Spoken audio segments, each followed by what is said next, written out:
Bienvenue dans votre magazine Focus Politique. Aujourd'hui, nous recevons Dieudonné Taïro Aperano, ancien secrétaire du Parti démocratique gabonais. Monsieur Aperano, bonjour. Bonjour. Monsieur Aperano, qui êtes-vous? Je suis l'ancien secrétaire fédéral du Parti démocratique gabonais en France. C'est à ce titre qu'on me connaît, je pense.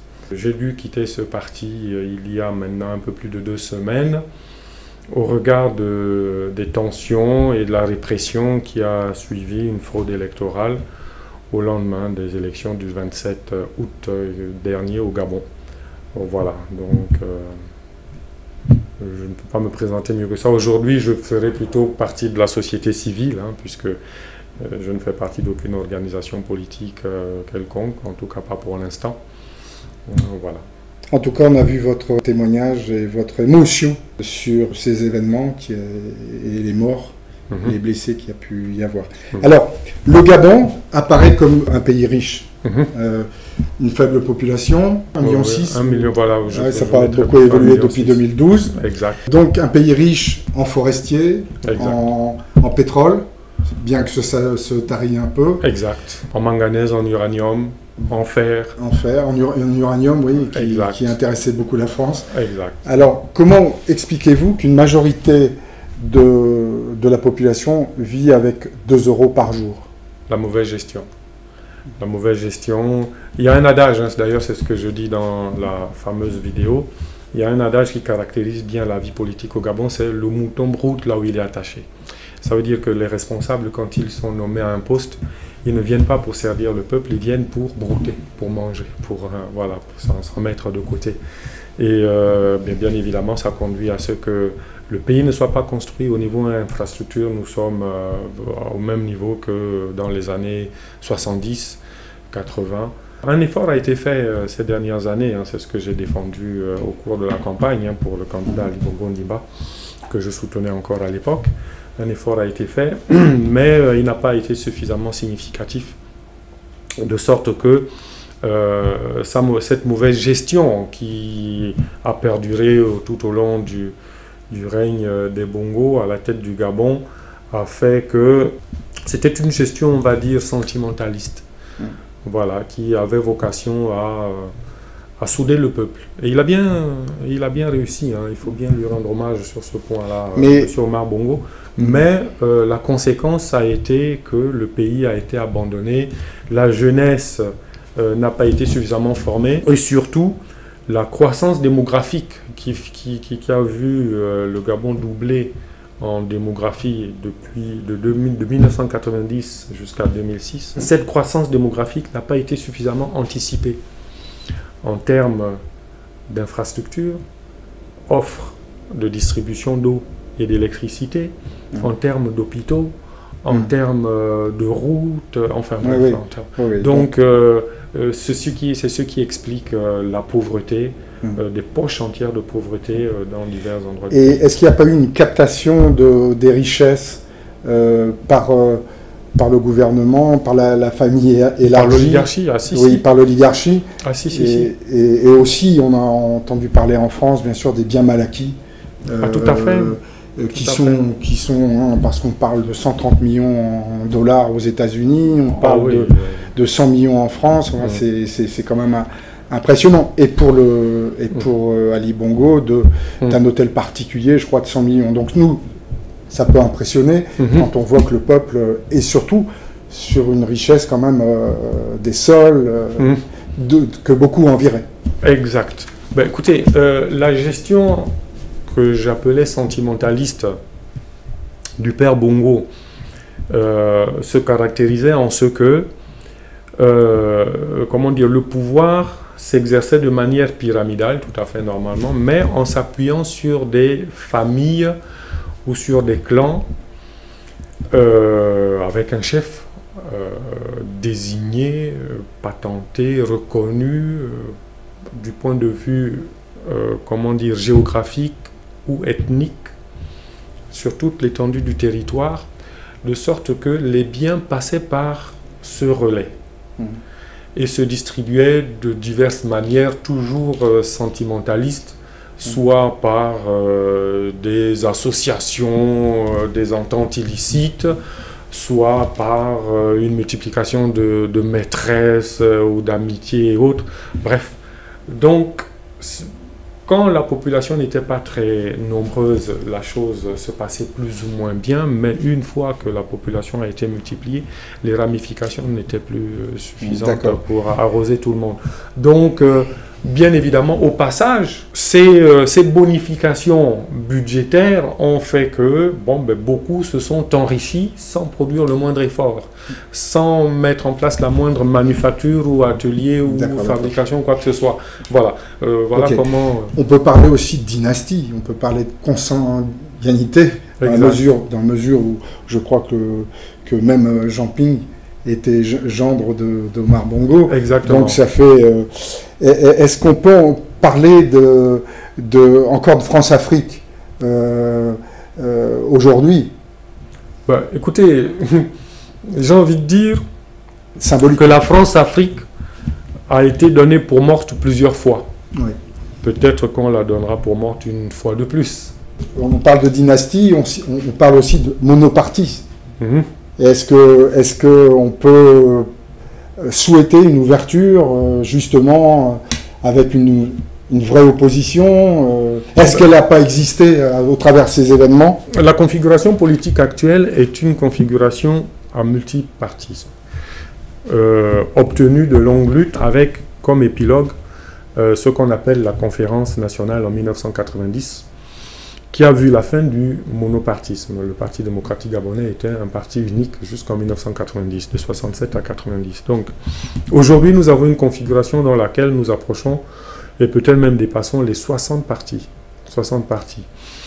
Dans ces 60 partis, il y en a une douzaine environ qui composent la majorité, ce qu'on appelle la majorité républicaine et sociale pour l'émergence.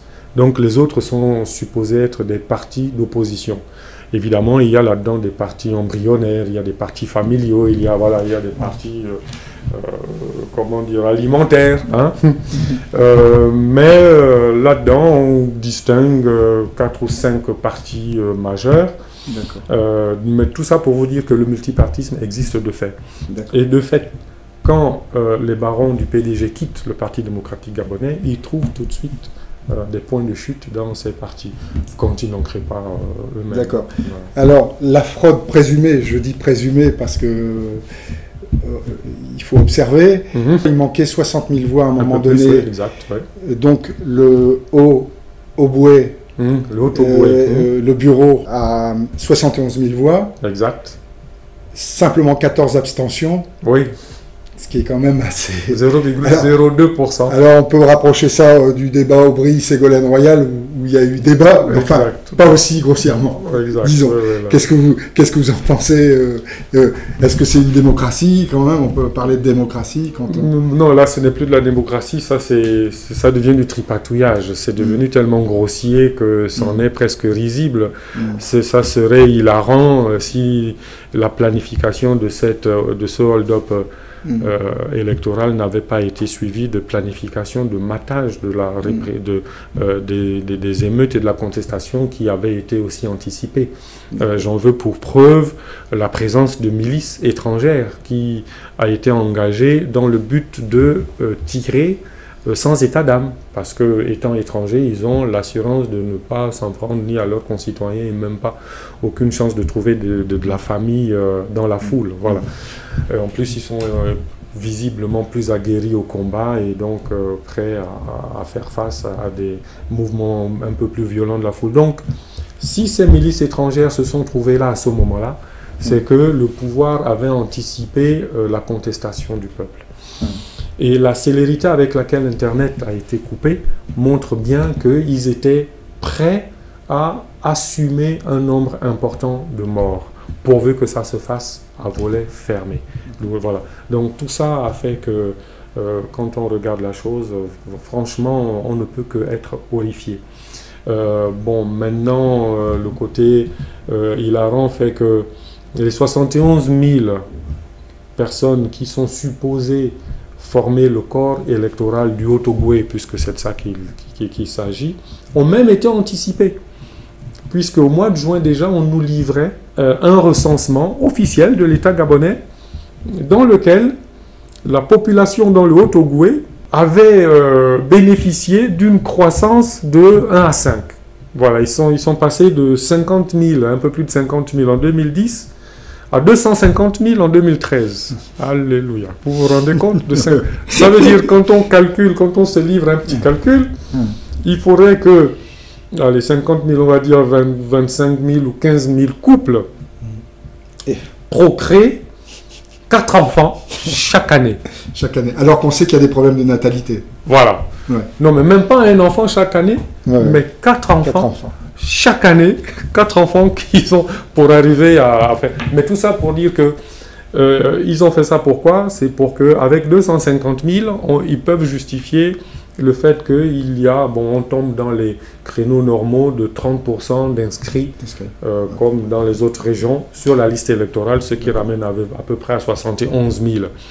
Et dans les 71 000, bon, ben, ils n'avaient peut-être pas anticipé suffisamment l'écart qu'il y a, que le candidat Jean Ping a pris par rapport à Ali Bongo, et ils ont été obligés de nous livrer cette statistique euphorique qui nous met dans une situation où on est obligé d'observer que 99,98% des gens ont fait le déplacement dans le bureau de vote.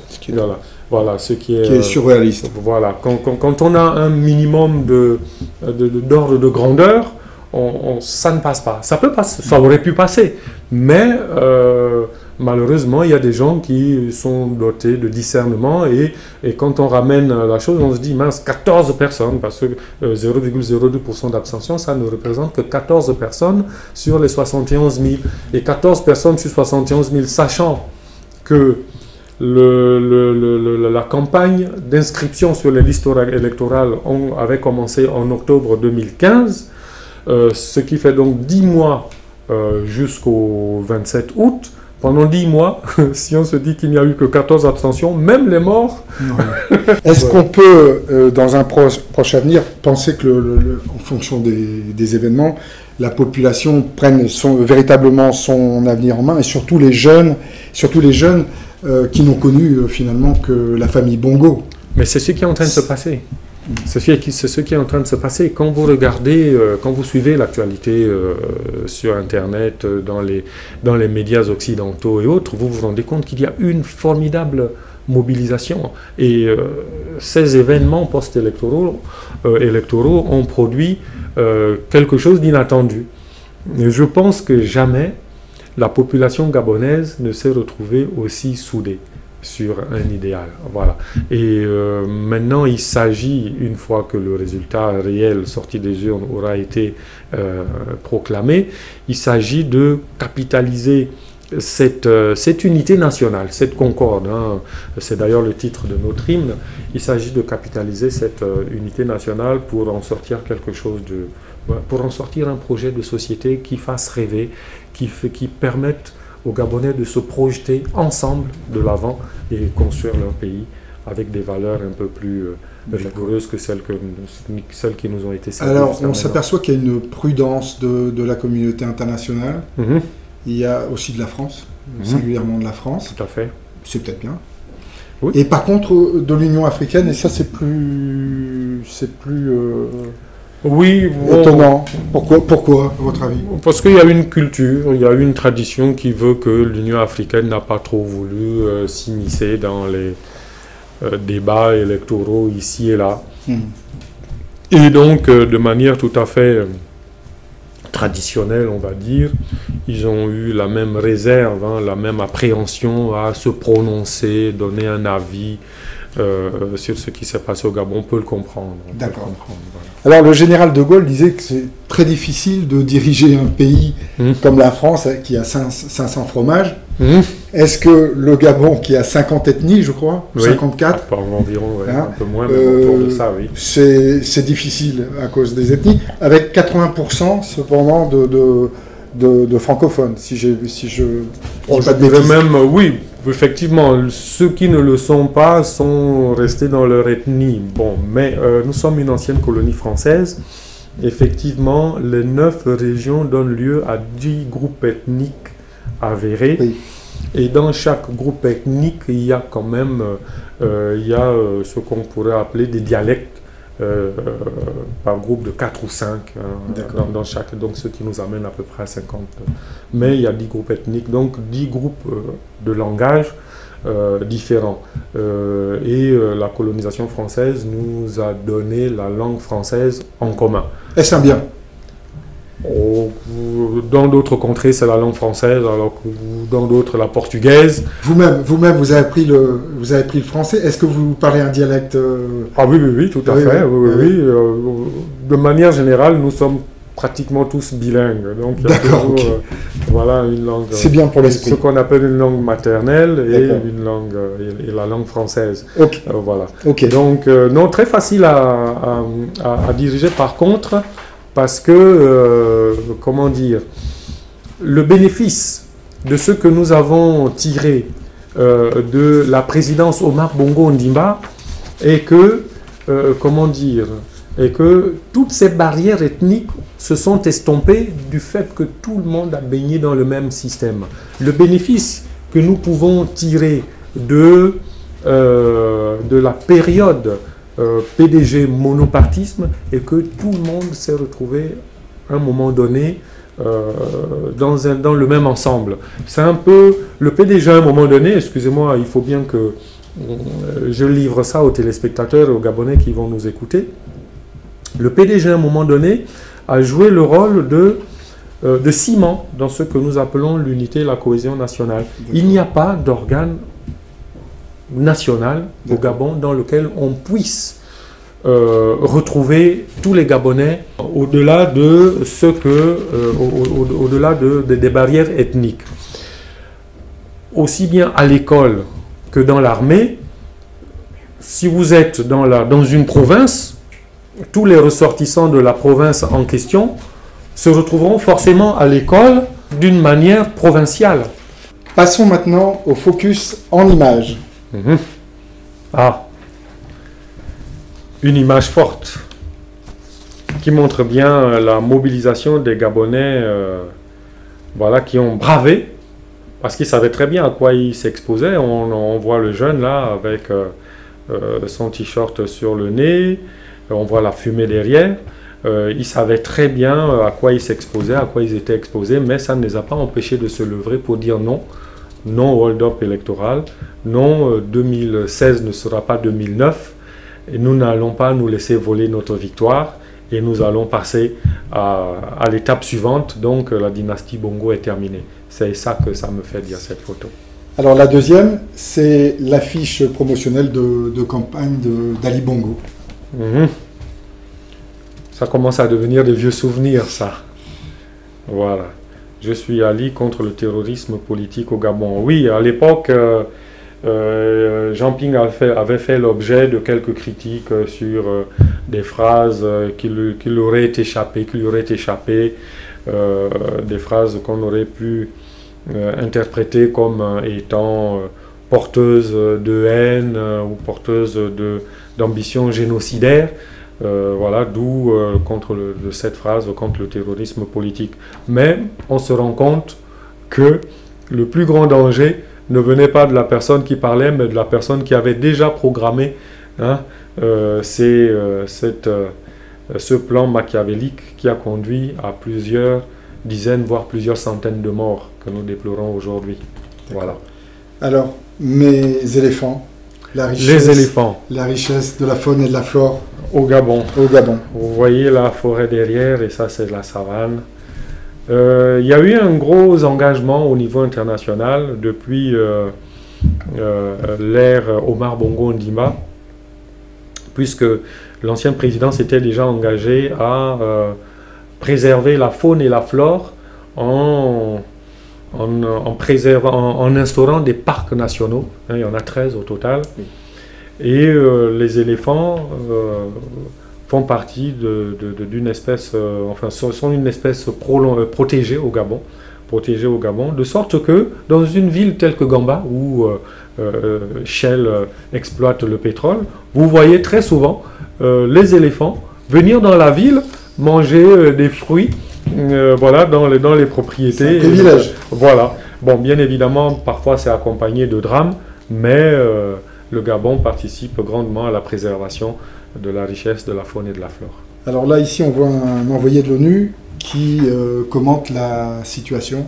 Et effectivement, cette photo témoigne pour moi de la mobilisation. Jamais le Gabon n'a fait l'objet d'autant d'attention au niveau international, que ce soit au niveau de l'Union africaine, dans un premier temps, de l'Union européenne, de l'ONU, des ONG, des télévisions, des médias, et même du Vatican, oui. Jusqu'à la Maison Blanche, jamais le Gabon n'a été aussi... Oui, c'est extraordinaire, hein, sur un territoire de 7 milliards et demi d'hommes, voilà, 1 600 000. Voilà, habitants ont réussi à capter l'attention et faire c'est vous dire que nous sommes très importants. Voilà. Alors ici sont des membres du Parti démocratique gabonais.